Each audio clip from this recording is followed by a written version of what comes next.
everybody. Thank you.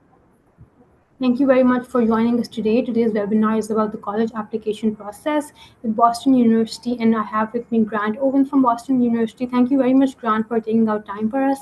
I will go ahead and share my screen and introduce Education USA to everybody briefly.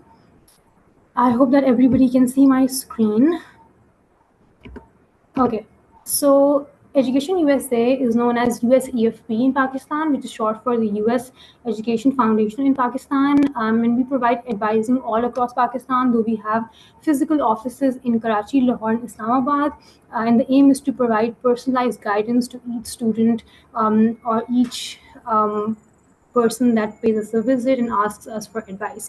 The Fulbright program is the flagship program of USEFP. I am a Fulbright alumni myself.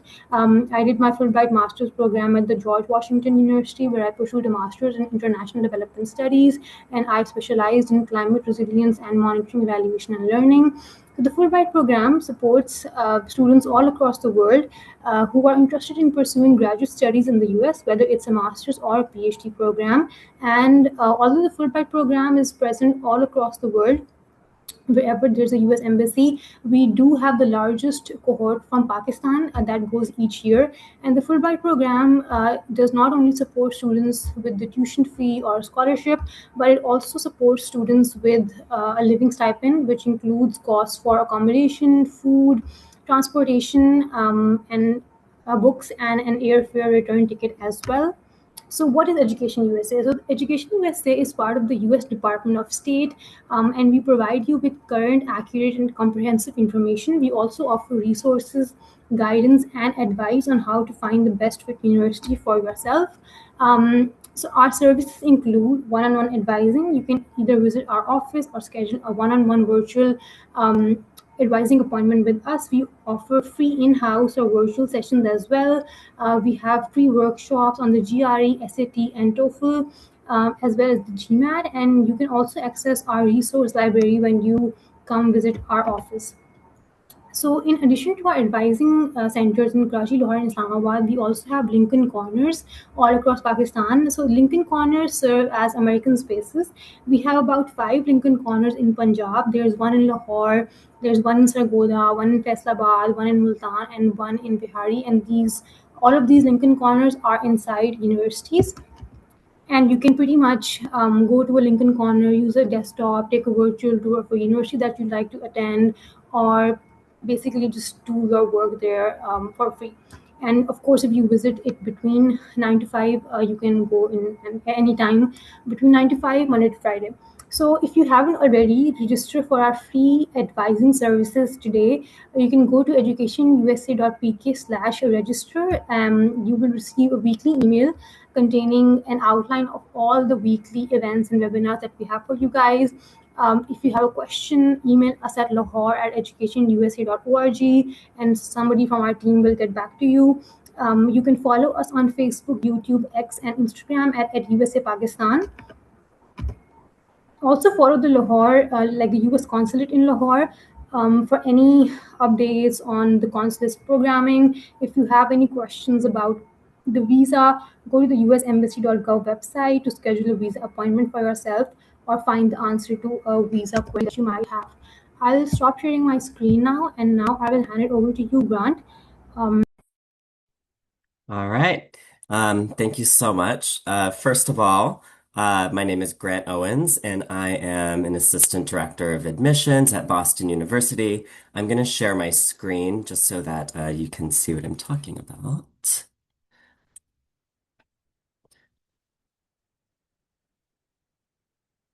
All right. So, all right. Can you see my screen? Yes, I can. Okay, wonderful. So first things first, once again, welcome. Thank you so much for the introduction. I'm so glad that you're all here because I love it when students take their education into their own hands. That's definitely like to your advantage. So good on you all for being here. The first thing I'm going to ask is if you have a phone that you're able to scan this QR code with, feel free to do that. The one on the left is an inquiry form, so this will just let us know that we met. Once again, you don't have to scan it, but if you want to, feel free. And then on the right is some digital handouts specifically about Boston University. So I'll leave this up for about a minute just so you can scan it if you want to. Um, but like I said, I'm glad you're all here today. I actually used to work at an Education USA space, kind of like these Lincoln corners that you have. I spent 1 year as a Fulbright scholar in Uzbekistan, and so I really am passionate about getting students to the United States, and especially in getting you to utilize these free resources. These are really, really helpful. You are so lucky to have so many wonderful resources in Pakistan that you can use to better your application to U.S. universities. I'll leave this up for just a second.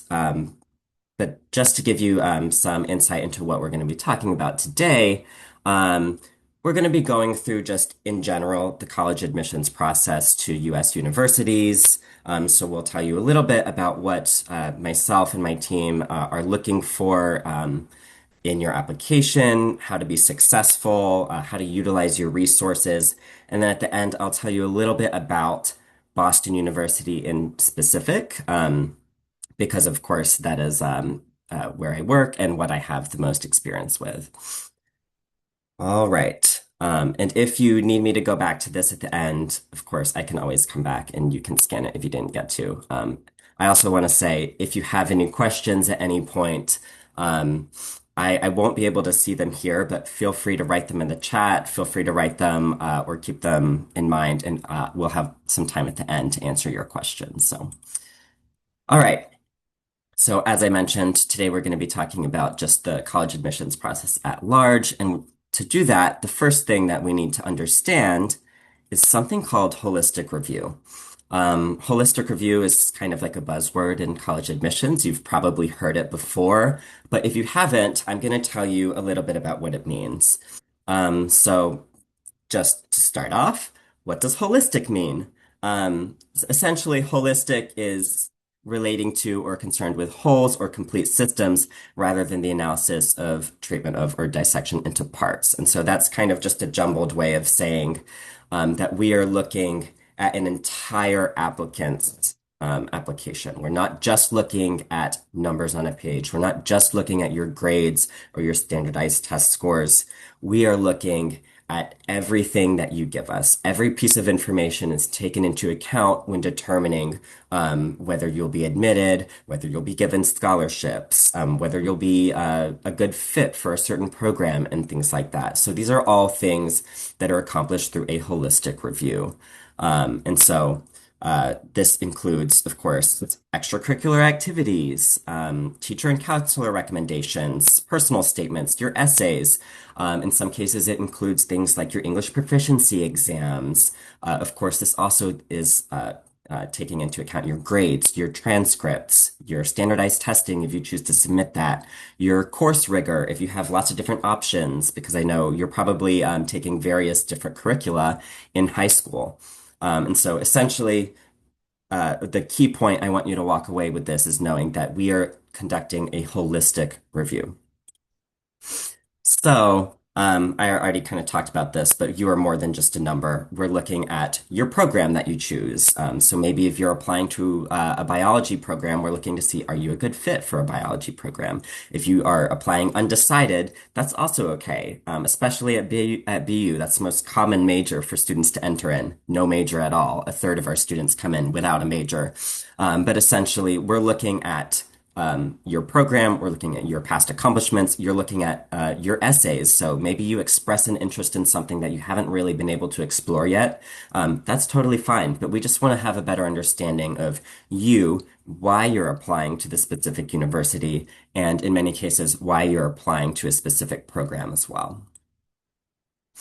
And so this kind of leans into this desire for universities, including BU, to have well-rounded applicants. Because ultimately, we're not just admitting individual students, we're admitting a class of many, many, many students from all over the world, all over the United States, various different interests, various different backgrounds. And so we want to be able to encapsulate that. And we can't do that by just looking at your grades and your standardized testing. We want to know who you are, so that we know what exactly you will contribute to the class, if you're admitted. And we'll get into a little bit about how you can convey that, once we get into the application parts. But that's definitely something to keep in mind. Another thing that is really important to understand, and I kind of have noticed that sometimes students don't realize this, but you are not being evaluated in a black hole. You know, you're being evaluated within the context of your own background. And what I mean by this is that when you submit an application from your school in Pakistan, it's going to be read alongside other applications from Pakistan. You're going to be evaluated as part of a school group, essentially. And I can't speak for every university, but at Boston University, this is how we do it. We read applications by school, typically. And so we want to understand where you fall given, your personal circumstances. How have you taken advantage of opportunities that were available, not only to you, but to other people at your school and things like this. And a good way for us as officers to understand this is by looking at something called the school report. So when I see your application on my end, of course, I can see all of the components that you submitted, but I can also see components that your school counselor has submitted on your behalf. So this includes things like a school report that tells us about your school. It lets us know what kind of curriculum you had, what courses were available to you, what the structure looks like. Some schools across the world have our 3-year programs, 4-year programs, 2-year programs. Some students take IB courses, A levels, national curriculum, HSSC. All of these things are included in that school report. And they often also provide insight to us about where students' grades fall in the context of your class. How do students typically perform on standardized testing in your school? So all of this information, this is typically the first thing that I look at so I understand what exactly I'm looking at, because I have my idea of what kind of, scores are good, what kind of grades are good, but it's really helpful for me to know if I'm on the same page as your guidance counselor as well, because I don't want to penalize you for something that you have no control over, basically. Um, that being said, you already heard about the Lincoln corners and utilizing Education USA resources. So if you utilize those, they'll definitely be able to provide some more insight into this as well. But of course, the process is not black and white.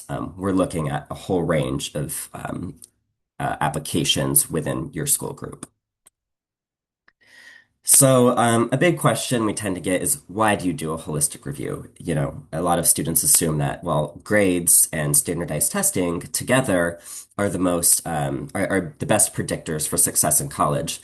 And really, it's because at a school like Boston University, we get so many applications that just by using academic or numerical criteria, that doesn't narrow down the pool enough for us. We have so many outstanding applicants, but we only have so many spots that we're able to offer.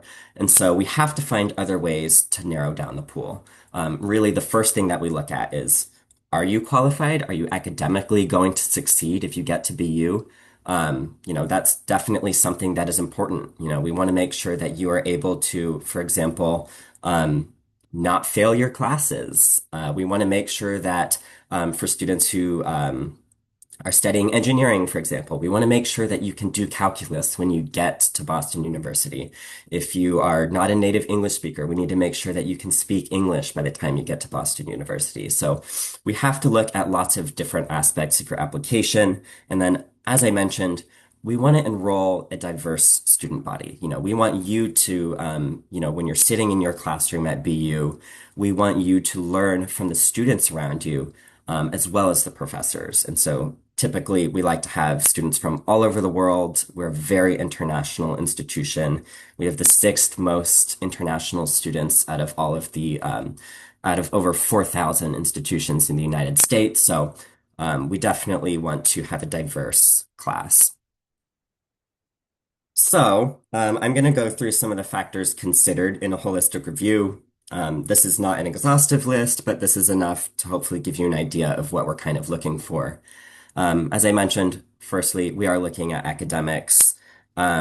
This is, of course, arguably the most important part of our review. We want to make sure that you can succeed at BU. A college course load is pretty rigorous, and a lot of students, regardless of whatever background you come from, realize that it's different than your high school experience. And so we want to make sure that you can succeed. We're going to check your grades. We're going to check your transcript to see what courses you were taking. We're going to check your transcript to see what rigor your courses were. And so all of these things together give us an idea of, whether you'll be a good fit for BU.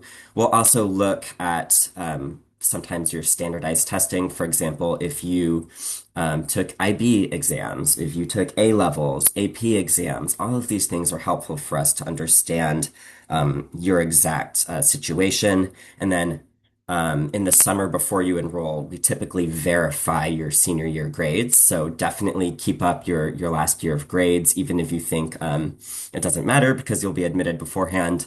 We definitely look at your last semester grades as well. We verify all of that in the summer. So definitely keep that up. And then, as many of you probably know, there is also a written component to the US application system. So we call this the personal statement. Boston University is a Common App school, which means that you can apply through the Common Application.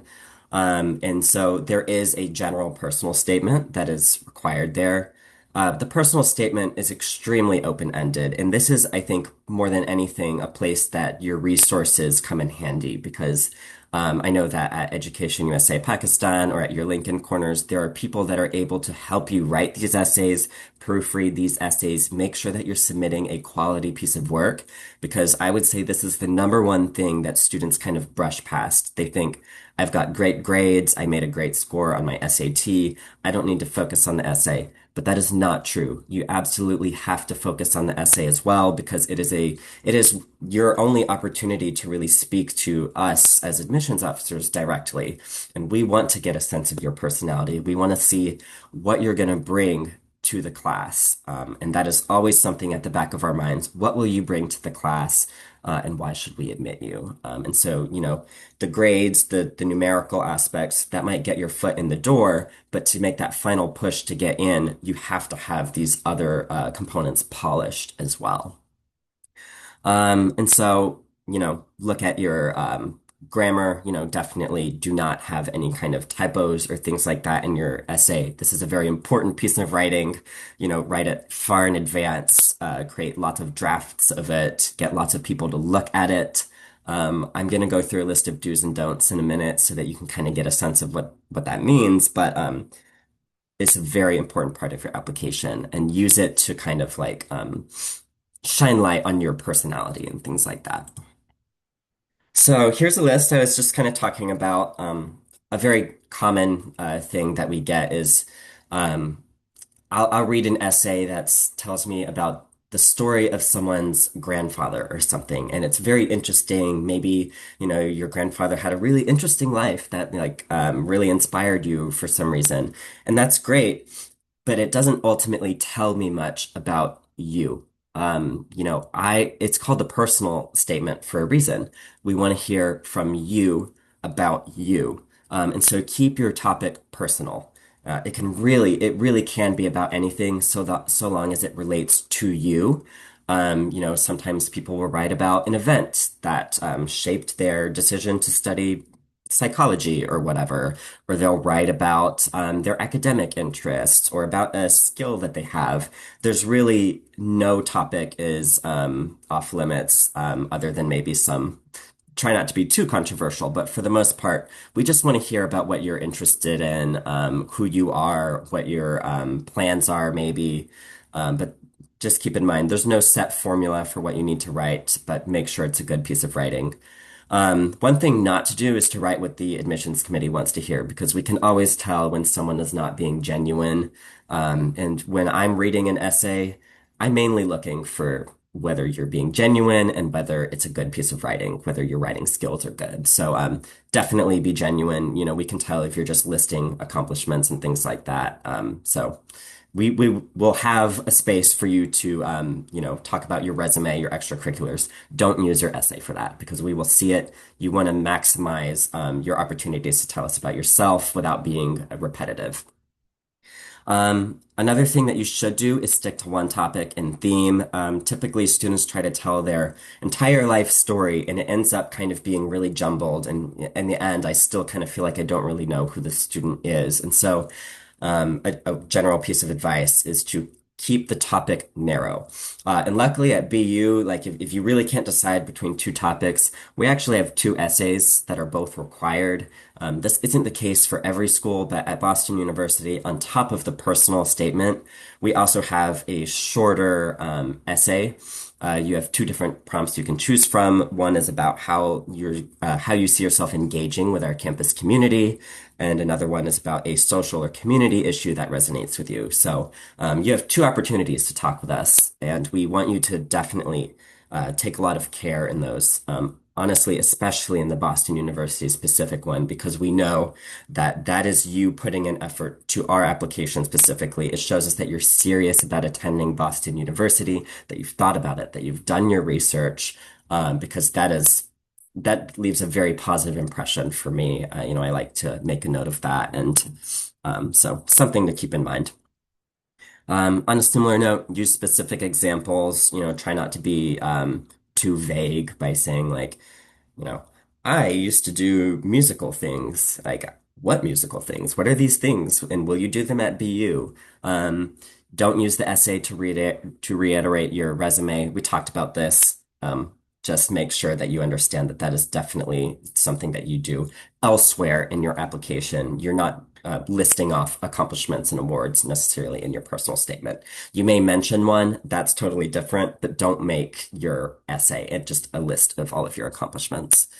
Use your own voice and style. Absolutely, you know yourself best. You know how you write.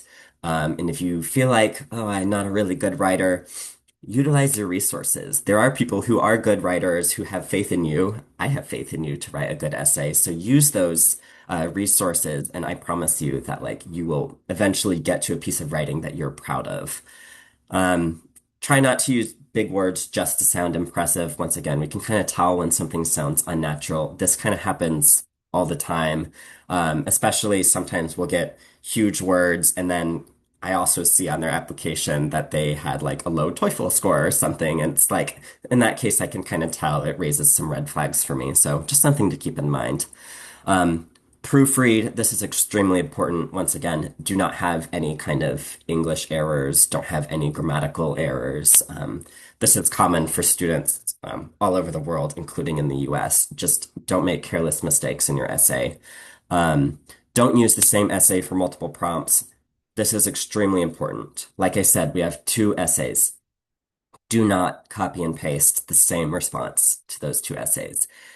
If I read the same essay twice, I'm not going to be happy. It leaves a bad taste in my mouth. It's not good.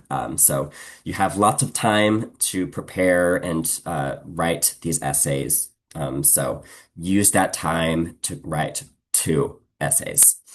And then lastly, allow others to give you feedback. This is something I've touched on before, and I feel very strongly that, especially for those of you who are here already utilizing your resources, I have faith that you will utilize them again when you're writing your essays. So just keep that in mind. Don't rely on things like spell check. They're not always 100% accurate. They may not capture certain nuances. So definitely have other eyes looking at your essays.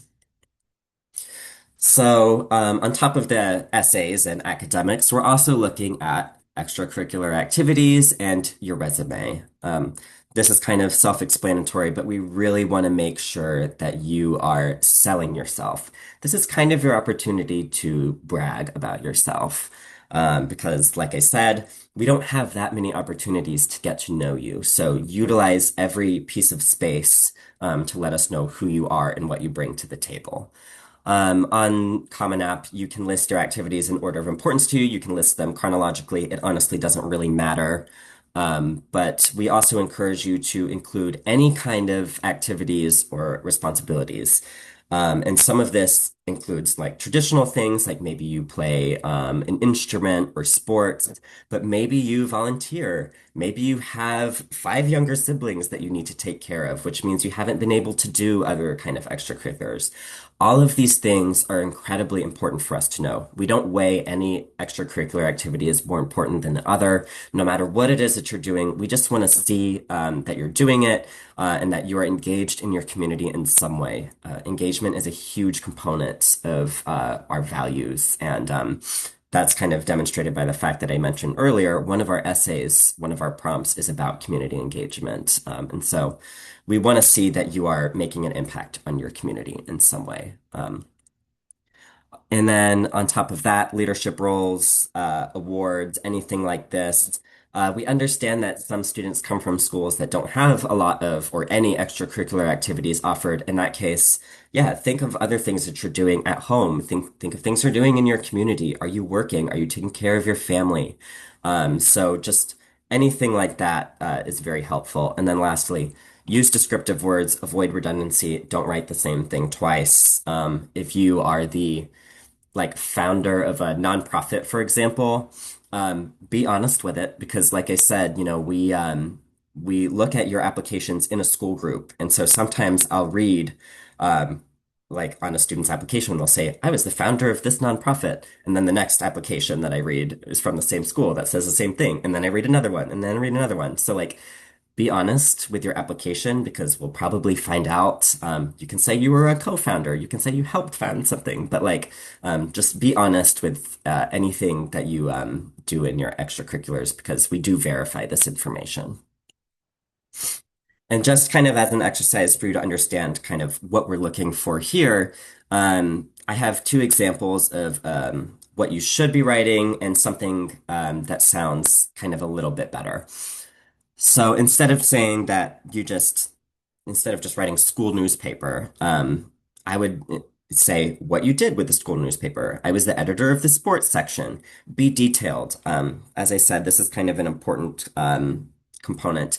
Don't start with a personal pronoun. Like, don't say, I served as editor. We know it's you. So you can just say, like, served as editor or like, responsible for brainstorming ideas. So if you start with a verb or a descriptor, that is definitely better. Past tense if you're not doing it anymore, present tense if you're still actively doing it.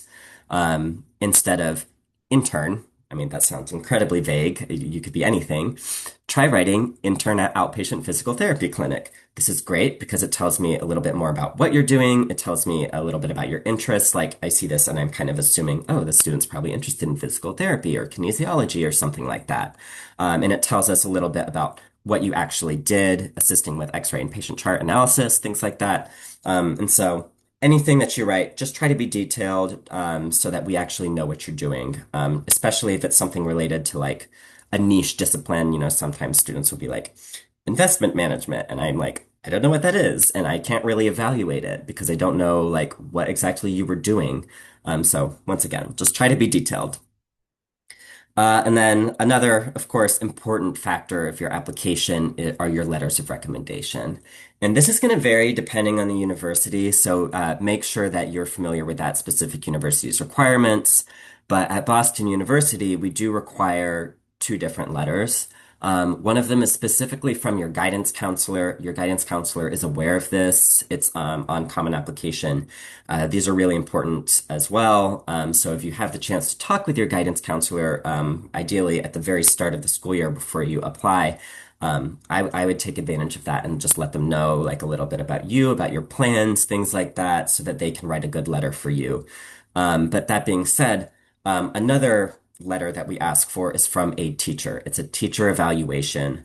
And this one is very important because, of course, your teachers know you best. I know some of you may not know your guidance counselor super well. We're completely aware of that. Some schools don't have guidance counselors. In that case, typically someone else in the administrative world will write it, or a teacher or something like that.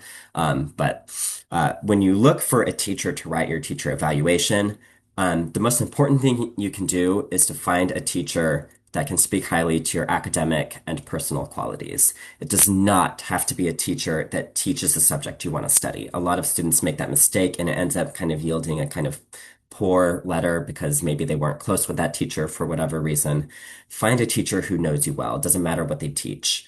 And then another thing, ask your teachers early. Before I worked at BU, I was an English teacher for a few years, and I can definitely say I needed at least a month to write a letter. So I would ask at least a month in advance. It's on the teacher's end, it's really difficult to write a letter in less than like 1 or 2 weeks because teachers are busy. So I would ask as early as possible, ask now, ask as soon as you get back to school, and just make sure that the teacher is able to write you a strong letter. And then, of course, some of you have, a coach, a mentor, a religious leader, an employer that you feel can write a good letter. So at BU specifically, we don't accept these in place of a teacher recommendation, but we do allow you to submit additional recommendation letters from people like in your community, like a coach or a religious leader or something like that. So ask the university if you can submit extras. In our case with Boston University, as I mentioned, you are allowed, but make sure that if you do submit an extra letter, that it is actually adding something to your application because, someone has to sit there and read it, and sometimes they can get redundant. So make sure that it adds something if you're going to choose to submit extra. So that was kind of it for the components of the application. I know it's a lot. I know it kind of varies. So make sure that if you have any questions, you're writing them in the chat. But now that you kind of understand, hopefully you feel a little bit more prepared to actually apply to universities. Another general piece of advice that I want to give is just start early. Start as early as you can, brainstorm topics for your essay. Make sure that you think of people to write your letters of recommendation. Prepare for the SAT. Make sure you're keeping your grades up. All of these things you can start as early as possible because you don't want to end up in a situation where you're trying to cram everything in, rushing your application, because ultimately we want to make sure that you're submitting good materials that you're proud of. And so at this point, I'm going to kind of change gears and just tell you a little bit about Boston University itself. So if any of you are interested, just so you know, Boston University is, of course, in the city of Boston, which is kind of affectionately referred to as America's college town. Boston has over 70 colleges and universities, of which Boston University is actually the largest by student body. We're a very large institution. We're in an urban environment right alongside the Charles River. It's a very beautiful campus. You can walk around, you can bike, you can take public transportation. You don't need to know how to drive in the United States to attend Boston University. In fact, we don't allow students to bring a car in their first year. We're, as I mentioned, very large. We have about 17,000 undergraduate students and lots of graduate students, law students, medical students as well. I mentioned the statistic earlier because it's something we're very proud of, but we're number 6 in the US for the amount of international students that we have. And I'm going to show you a map in a minute where we get all of our applications from. But this is kind of BU's unique point is that we're very international. It's very rare to have such a large and selective institution have so many international students. And so we think it's a great fit for students interested in studying in the US from abroad, particularly from Pakistan, because we get a lot of students from Pakistan every year, and we are familiar with your institutions. We're familiar with your grading systems and things like this. So definitely don't need to worry about whether we'll understand your application and things like that. Another thing just to keep in mind is that when we read your application, especially for our international office, the person who reads your application will have a specific territory in the world that they read applications from. And so for me, I read a lot of applications from South and East Asia. And I'm familiar with all of these grading scales. I know them very well. I know your schools. I visit your schools in the fall and in the spring to talk with your counselors and things like this. So you're in good hands, the person reading your application. You don't need to worry about whether they'll understand your transcript or things like that, or the context of your application. We have 10 different schools and colleges, so pretty much anything that you want to study. We have over 300 programs of study. You can self-design programs of study with our minors and things like that. You can double major, you can double minor, you can do all of these things.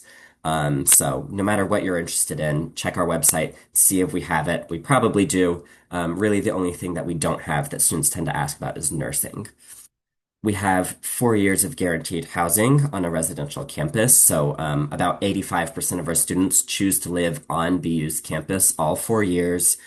You're always guaranteed housing. The housing is fairly nice. It's in a great location because it's in downtown Boston. And from Boston, you can take the train to all sorts of other places in the US. We have a huge international airport. There's a ton to do in the city of Boston itself. It's kind of cool. A lot of our international students come in, and it's the first time they experience a really snowy winter because it snows a lot in Boston. It's really cool. You can go ice skating, you can go skiing, you can do all of these things in the Boston area. Really, it's a great city to live. We have world-class museums. If any of you are interested in things like baseball or other sports like hockey, Boston is a great place to experience those as well.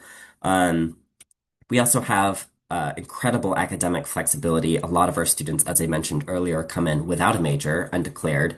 About a third of our students come in undeclared. So it's completely acceptable if you don't know what you want to study. You can apply undeclared as a whole into the university or undeclared into a specific school of college or school or college. So for example, maybe you know you want to study engineering, but you don't know what kind of engineering. You can apply undeclared engineering or undeclared communication or undeclared arts and sciences or things like this. So these are also options. We want to make sure that you are studying what you actually want to study. So if you need to change your major at any point, you don't need to reapply to the university or anything. You can just change it. Um, we have 450 student clubs and organizations, which is a lot. The largest subset of those are cultural organizations. Like I said, a lot of international students that tend to find community in the international student clubs and things like that. But we also have a lot of fine arts organizations. Maybe you're a dancer, maybe you're a musician, maybe you want to play intramural sports. Maybe you want to join a run club or anything like that. We have all of these things. We also have pre-professional organizations like a pre-law society, a pre-med society, pre-dental. All of these things exist at BU. And for those of you that are interested in those pre-professional paths, we also have advisors specifically for that. Like, for example, if you're interested in going to medical school in the US, you'll be connected automatically with a pre-med advisor who can tell you, how to prepare for the MCAT, when to take the MCAT, which classes you need to be taking, and things like that. We have a lot of resources in Boston for that. Boston is also the one of the cities in the U.S. with the most hospitals per capita. So you can intern at a hospital if you want to. You can shadow. Not only can you shadow, but you can shadow in kind of specific medical disciplines as well, because we just have so many hospitals. If you're interested in law, Boston is the Massachusetts state capital, so we send a lot of interns to the Massachusetts state capital every year. If you're interested in finance and business and things like that, I mean, Boston is a metropolitan area of over 5 million people. It's a global city. Tons of networking opportunities for business students as well, really for any kind of student. If you're interested in hospitality, we have a hospitality school where we have a built-in 800-hour internship requirement that you will be guided towards in your degree plan. We have a specific school for global studies if you're interested in international relations, and our faculty includes people like former US ambassadors. So we have so many programs that we encourage our students to do their research for and to pick the program that best fits their needs. And then lastly, I do want to mention a specific application item, which is early decision versus regular decision. I didn't include this beforehand because not all colleges and universities offer this, but at BU and many other institutions, you can apply early decision or regular decision. Regular decision is where we receive most of our applicants. This is non-binding. You'll hear back in late spring. And then that allows you to kind of compare your offers, your acceptances, your financial aid, and things like that. But if you decide that you know you want to attend Boston University, it's your number one choice, you can apply early decision. You can think of this as the marriage proposal. It's you saying, BU is my number one choice. If I am accepted, I will attend and withdraw all other applications. That has an earlier deadline, and you also hear back earlier, and that is binding, which means that if you are accepted, you must attend. Typically, we don't encourage students to apply early decision if they're dependent on financial aid, because once again, we can't guarantee that if it is a binding decision. But last year, just for some context, about 60% of our incoming class applied early decision of our enrolled class of 2030, and about 40% of our enrolled class of 2030 applied regular decision. And so our acceptance rate as a whole is around 13 to 14% for in general. And then for early decision, it's closer to 30 to 31%. So just something to keep in mind. This is the map I was talking about earlier. So you can see we have students really from all over the world that apply to Boston University and students that enroll in Boston University. You can see Pakistan is always colored in here. We always have students from Pakistan, and we, of course, welcome that to continue. But this kind of just gives you an idea of the fact that we really are a very international student body. And if that's something you value, which I hope it is, I hope that you'll kind of consider that when you apply to universities as well. The last thing that I want to talk about is a little bit of details regarding financial aid, because we know that this is a very important part of the conversation, especially when attending university in the United States. We do have a range of merit-based aid options available to international students. Last year, collectively, we had a pot of over $473 million in financial aid awarded to undergraduate students, which is a huge number.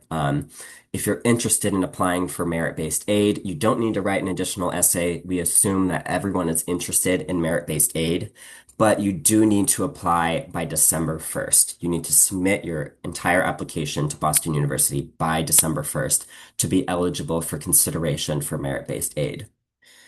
So, thank you so much for listening to me. I know that was a lot of information. If you have any questions, I'm going to be looking at the chat in just a minute, but you can also email me directly. My email is here on the screen, so feel free to write that down. Connect with us on our social media as well. Sometimes we do videos where you can learn about our current students, student life, admissions updates, deadlines, things like that. So thank you so much for your attention. I hope that this was helpful for you. And I'm going to take a look at your questions now. Thank you so much, Grant. This was very helpful. I think we have a few questions in the Q&A box. All right. I'm going to stop sharing so I can see the screen. All right. Okay, so let's see. So one of the questions that I'm seeing is a fully funded option available. Our merit-based scholarships range anywhere from like $5,000 up to almost full tuition. So we do have a range of merit-based options available. Your funding is going to be dependent on your application, and it's typically very competitive. Just to be upfront about it. So just something to keep in mind. Um, let's see.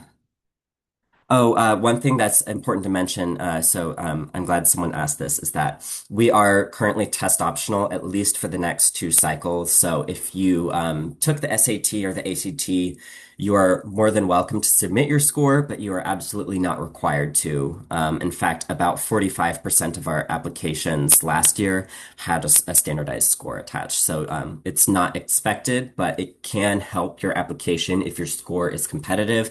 It can also hurt your application, if it's, not up to our standards. But for the most part, I encourage you to look at our website. I can just let you know that our like rough 50%, middle 50% for SAT scores is about 1460 to 1540. So that's kind of the range that we tend to accept students for. And then for the ACT, it's closer to 33 to 35. So just something to keep in mind. if you don't want to take the SAT or you don't have access to it, don't worry. Um, and then on the note for standardized testing as well, with the English proficiency exams, we do accept the Duolingo English proficiency exam. We also accept IELTS, TOEFL.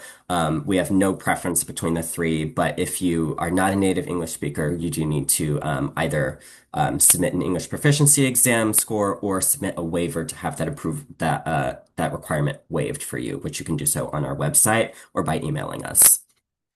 Um, Let's see. There's a lot of questions about master's programs and PhD programs. So I only work with undergraduate admissions. But for those of you that are interested in those kinds of things, we do have tons of different options. I know some of you are asking about things like chemistry, political science. We do have master's programs in all of these fields, and we strongly encourage you to look at our website to understand the application requirements. You can contact us as well, and we're happy to put you in conversation with someone who does work in graduate admissions and things like that. Um, but once again, a piece of advice for that is to start early. Um, let's see.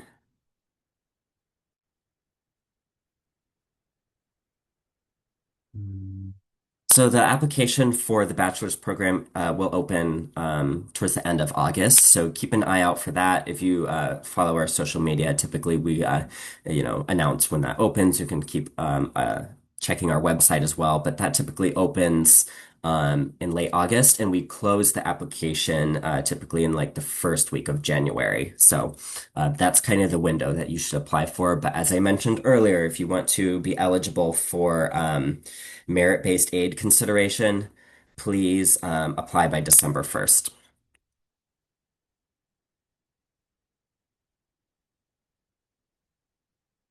Mm, Okay, so when it comes to things like AI, we don't really have an official policy for this, but once again, we really want you to use your own words and things like that. Don't use AI to write your essay. And when it comes to using AI to check your grammar or sentence structure or proofreading your essays, fine-tuning them, honestly, I would probably stay away from that, just because you don't know, like it might end up changing things, and it might, it's not always trustworthy. I would always, as a first resort, go to your Education USA office, go to your teachers, go to your English teacher, go to your counselor, go to anyone who you trust, anyone who you think can do it themselves in person, because I think that's just a better rule, and you don't want to accidentally like mess something up. So for the personal statement, keep in mind we have two different essays. For the personal statement, it's typically very broad. We expect students to be applying to several different universities, so it doesn't need to be specific to Boston University. However, for the Boston University specific essay, it does need to be specific to BU in some way. So once again, for your personal statement, it can be broad, but for the BU specific shorter essay, try to make it about Boston University. Try to demonstrate that you've done some research in some way.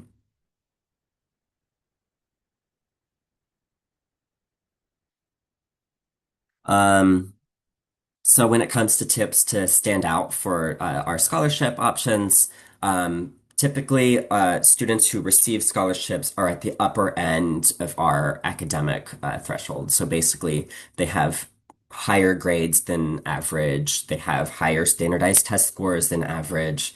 They're typically particularly involved in their campus community, lots of extracurriculars or high impact extracurriculars. So make sure that if you're interested in scholarships, that you are selling yourself well when it comes to things like that, while also being honest. But essentially, we're just looking at academic criteria as well as impact and the impact that you had on your community. So the question is, do I recommend sharing recommendation letters previously with teachers, and can they upload it from their side? So we only allow recommendation letters to be uploaded from the teacher. And in fact, we typically encourage students to waive their right to view the letter of recommendation. So typically students are not seeing the recommendation letter that's being sent on their behalf.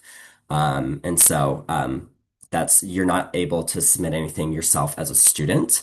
You can submit letters of continued interest later down. If you've been waitlisted or something, you can submit those on your own. But for letters of recommendation, as well as transcripts, any kind of official documents, they must be sent by the school or by a school official with a verifiable school email address. If you have any questions about that, feel free to contact us as well. Remote extracurriculars, yes, we do want to know about anything that you've participated in, but it's very important if you did something remote to specify that it was done remotely. This is incredibly important because otherwise we might have questions about your visa status or things like that. And it's really important that, like, in the case that you are admitted, that we are, correctly identifying your visa history and things like that so that we can get you the right visa to study in the United States because our university, our office, the admissions office, does issue the I-20s and the CBIS documents and things like that on our own. So we want to make sure that we're doing that successfully. And just kind of to toot our own horn a little bit, we did have a very successful 100% visa acceptance rate. Typically, like when students apply for a visa, through for studying at Boston University, the BU name carries a lot of weight, and so they tend to be accepted with no problem. In fact, once again, we didn't have any issues this year, and we're not really expecting to in the future either. Um, yeah, lots of interest in master's programs, which I'm happy to see. Once again, we have lots of master's programs. Please take a look at our graduate admissions website. Hmm. All right. Um, this is a great question. Application fee waivers. Unfortunately, we don't offer any application fee waivers for international students. Um, we strongly encourage you to pay the application fee waiver, just so something to keep in mind. Is it possible to switch from economics to public policy and governance? Yes. In fact, it's very common for students to change their major. It's kind of expected. So it's great if you kind of have an idea, but it doesn't affect your admission if you know whether you want to study something or not. You can also mention, like, I'm applying to economics, but I'm also interested in things like government or political science. That's totally fine. It's not bad to be a well-rounded person. And typically, this is the case with smart students, is that you're interested in lots of different things. So, of course, if you need to switch, you can talk to your advisor as early as your first semester and switch into whatever major. I do want to provide a caveat, which is that if you're interested in studying business or engineering, we do ask that you've taken calculus beforehand. This typically is not something that students in Pakistan have to worry about. It's typically included in your curricula, whether you know it or not. But if you have any questions, you can ask your guidance counselor as well. But if you need to transfer into either business or engineering as well, that will be kind of just an additional thing that we check for before we can approve that as well. Hmm. All right. Great questions. I'm seeing a lot of questions about master's programs, changing degree. Absolutely. We do have financial aid available, merit-based aid. If you have a gap in your studies, for example, if you're taking a gap year, that's totally fine. In that case, just understand two things. First, we're going to be looking at your final grade. So if you studied at an IB school or if you took the HSSC, we're going to be looking at all of these things holistically. So we're not just going to be looking at your first 2 or 3 years of study. We're going to be looking at your entire high school history. And then the other thing is if you do take a gap year, it's incredibly important that you tell us in great detail what you did in that gap year. We want to make sure that you are doing something. Don't take a gap year just to like do nothing and sit at home. Take a gap year because, you want to work or you want to gain experience with something. Or sometimes our students take a gap year to join the military or things like that. If that's the case, just let us know. And that's really important context for us. And we definitely appreciate well-rounded students and extracurriculars. Well-roundedness is definitely an important component of what makes a student a good fit for a school like BU. Um, I can't answer this one about master students. You are able to do TA positions. Those are available at BU as well. You can TA for undergraduate students. Check the website to check on GRE and things like that, and for PhD requirements.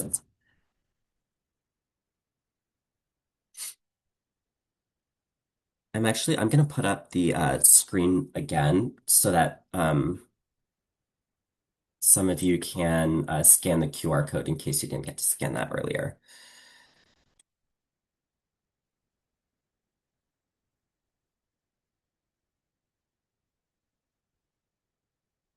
All right. All right. So I know that we are running low on time, so I just want to say thank you again for taking the time. If I didn't get to your question, you can always email us at intadmis, intadmis at bu.edu. Let me write that in the chat.